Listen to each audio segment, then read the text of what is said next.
System है, लिहाजा ये पाकिस्तान ਦੇ ਵਿੱਚ ਮੁਤਾਰਫ ਕਰਵਾਇਆ ਹੈ।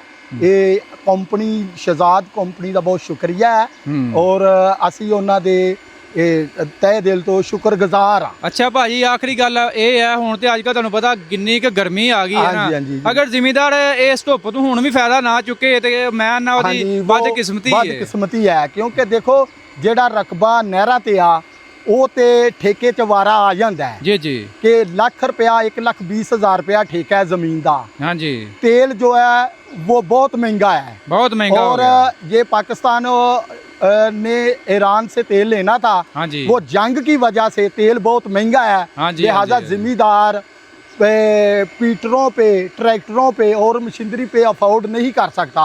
लिहाजा ये सोलर सिस्टम पे बहुत अच्छी बात है और ये पानी की काश्त करे जिससे इसका ये ठेके की ज़मीन पे भी फ़ायदा हासिल कर सकता है। हाँ जी, लिहाजा या ज़मींदार नहर के पानी पे हासिल कर सकता है या ये सोलर सिस्टम पे ये कर सकता है। देखो जी, ਜ਼ਿਮੀਂਦਾਰ ਦਾ ਹੁਣ ਬਚਣ ਦਾ ਇੱਕੋ ਹੀ ਰਾਸਤਾ ਵਾ, ਅਗਰ ਡੀਜ਼ਲ ਬਿਜਲੀ ਤੋਂ ਬਚਣਾ ਚਾਹੁੰਦੇ ਨੇ, ਬਚਣਾ ਚਾਹੁੰਦੇ ਆ ਤੇ ਆ ਸਿਸਟਮ ਭਾਈ ਹੁਣ ਤੁਹਾਨੂੰ ਦੁਬਾਰਾ ਇੱਕ ਵਾਰ ਭਾਈ ਦੱਸੋ ਕਿਹਦਾ ਲੱਗਾ ਤੁਹਾਨੂੰ ਇਹ BLDC? ਬਹੁਤ ਜ਼ਬਰਦਸਤ ਲੱਗਾ ਹੈ। ਅਸੀਂ ਇਹ ਸਿਸਟਮ ਤੋਂ ਬਹੁਤ ਖੁਸ਼ ਹਾਂ। ਲਓ ਜੀ, ਅਗਰ ਕੋਈ ਦੋਸਤ ਸਿਸਟਮ ਲਗਵਾਉਣਾ ਚਾਹੁੰਦਾ ਨੀਚੇ ਦਿਏ ਗਏ ਨੰਬਰ ਤੇ ਰਾਬਤਾ ਕਰਕੇ ਜੀ ਇਹ ਸਿਸਟਮ ਲਗਵਾ ਸਕਦਾ ਹੈ ਤੇ ਭਾਈ ਹੁਣੀ ਤੇ ਬਹੁਤ ਖੁਸ਼ ਨੇ।